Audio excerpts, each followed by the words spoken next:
End gold buyers, మీ కష్టాల్లో నమ్మకమైన మీ ఆత్మీయ నేస్తం. వారి ప్రభాస్ గారి ఫాదర్ తో కూడా ఏదో మీరు పార్టీ అన్నారు కదా, సో ఎలాంటి పార్టీ ఉండేది వాళ్ళది? ఆ ఫుడ్ కానీ అబ్బా అసలు ఫుడ్ విషయంలో చాలా గ్రేట్ అండి. ప్రభాస్ గారు ఇంటికి వెళ్ళామంటే వెజిటేరియన్ తినేవాళ్ళు ఇబ్బంది పడాలండి, అలా ఉంటది అన్నాడు ఇంటి ఫుడ్. ఓకే. అసలు ముందు మేము మాట్లాడడానికి వెళ్ళాం అనుకోండి, ముందు ఆ టేబుల్ మీదకి ఒక స్నాక్స్ లేకపోతే ఏదో ఒక రాకపోతే అసలు మాట్లాడరు అప్పటి వరకు. స్నాక్స్ వచ్చిన తర్వాత తిన్న తర్వాత కాఫీ తాగిన తర్వాతే మాటలు ప్రారంభం అవుతాయి. ఓకే. అప్పటి వరకు అసలు మాట్లాడరు. అంటే ఆతిథ్యం వంటంలో అంత గొప్పగా ఉంటుంది. చాలా మంది చెప్పారు. అట్లాగే అసలు ఆయన షూటింగ్ వస్తున్నారంటే రోజు ఒక 20 మందికి 30 మందికి భోజనాలు వస్తూనే ఉండే వాటి నుంచి. అలాగే కృష్ణరాజు గారు యాక్ట్ చేశారు. కృష్ణరాజు గారు ఉన్న రోజులు ఇంటి దగ్గర నుంచి ఒక 20 మందికి భోజనాలు వస్తూనే ఉండే. అద్భుతమైన రకరకాలు యూనిట్లు అందరికి, ఇంపార్టెంట్ టెక్నీషియన్లు అందరికి కూడా, ప్రొడ్యూసర్లకి, డైరెక్టర్లకి, కెమెరామ్యాన్ అందరికి ఒక 20 మందికి భోజనాలు. అలాగే అంత ఆతిథ్యం ప్రభాస్ గారు కానీ మరి కృష్ణరాజు గారు కానీ వండర్ఫుల్ అండి. ఫుడ్ పెట్టి ఈ మాట అసలు యాక్చువల్ గా ఆన్లైన్ సోషల్ మీడియా అంతా ఇదే అంటారు, ఫుడ్ పెట్టి చంపేస్తారు. ఒకసారి మేము ఒక పార్టీ జరుగుతుంది, అరే బిర్యానీ పెట్టారు. అది బిర్యానీ చాలా బాగుందంటే కట్ చేస్తే అలా ఆ పర్సనల్ అసిస్టెంట్ పిలిచారు. అరే 2 ప్యాక్స్ ఇద్దరికి చేసి ఇంటికి పంపించి ఇమీడియట్ గా మా ఇళ్ళకి పంపించేశారు. బాగుంది అన్నందుకు. అందుకని అంత అట్లాగా అంత గొప్ప వ్యక్తి అండి నిజంగా. Super sir. అండ్ ఈ రోజు ప్రభాస్ గారిని చూస్తుంటే, అంటే మీరు కలిసి పనిచేశారు, సో మీకు ఒక అనుబంధం ఉంది, ఒక ట్రావెలింగ్ ఉంది. ఈ రోజు ప్రభాస్ గారు ఉన్న స్థాయిని, ఆ పాన్ ఇండియా స్టార్ అనే ఆ క్రేజీని చూస్తున్నప్పుడు ఎలా అనిపిస్తుంటది మీకు? చాలా సంతోషం, చాలా ఆనందంగా ఉంటుందండి హీరో గారితో.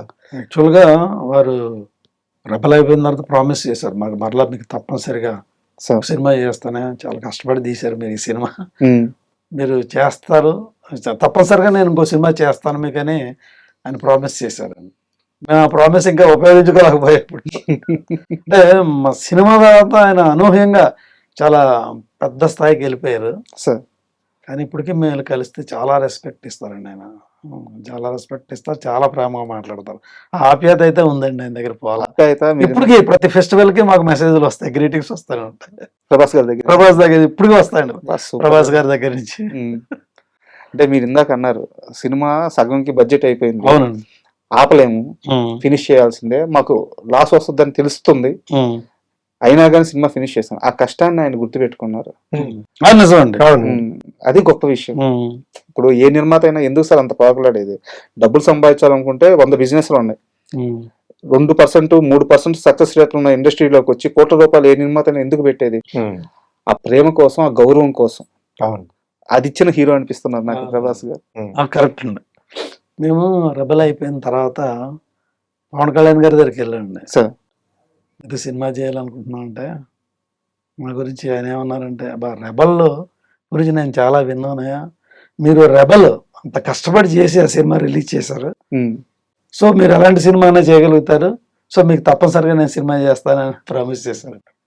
ఇదే రెఫరెన్స్ ఇచ్చారు, అంత కష్టపడి చేశారు, ఆ సినిమా గురించి నేను విన్నాను, ఆ సినిమా మీరు డెఫినెట్గా ఆయనతోనే ఆ సినిమా డీల్ చేశారంటే నేను ఖచ్చితంగా మీకు సినిమా చేస్తున్నాను అన్నారు.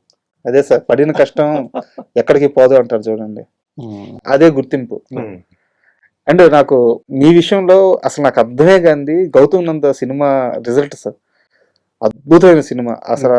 గోపీచంద్ గారి విశ్వరూపం, అసలు క్లైమాక్స్ లో నెగిటివ్ రోల్ అయితే అసలు మొత్తం థియేటర్ మొత్తం ఒక్కసారిగా ఊగిపోయింది.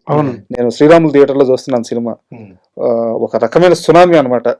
అలాంటి యాక్టింగ్, సినిమా అంతా చాలా బాగుంటది. బట్ ఎందుకో గౌతమ్ నందాకి రావాల్సినంత కమర్షియల్ రిజల్ట్ రాలేదు. అవునండి, మేము కూడా చాలా ఎక్స్పెక్ట్ చేశాండి, డెఫినెట్ ఇది 100% హిట్ మూవీ అనుకున్నాం. అంటే మేము నమ్మిన స్థాయికి కానీ లేదా మేము ఎక్స్పెక్ట్ చేసిన ఆ రీతికి రాలా.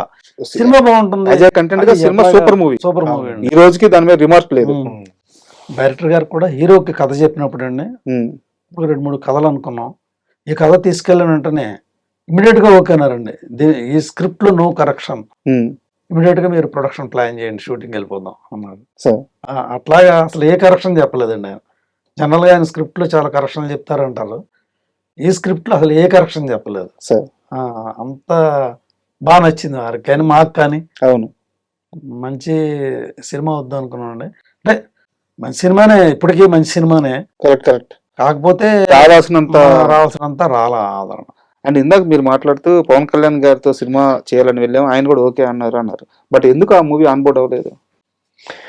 అంటే మరి ఇప్పుడు ఇంకా ఆయన కొద్దిగా పాలిటిక్స్ లో బిజీ అయిపోయారు కదండి. అదే ముందు ముందు ఆయనే పిలుస్తారండి, చేస్తారు. ఖచ్చితంగా ఉందా? ప్లాన్ ఉందా? ఉమ్. ప్లాన్ ఉంది. వారు కూడా చేస్తానని చెప్పారండి మాకు ఖచ్చితంగా.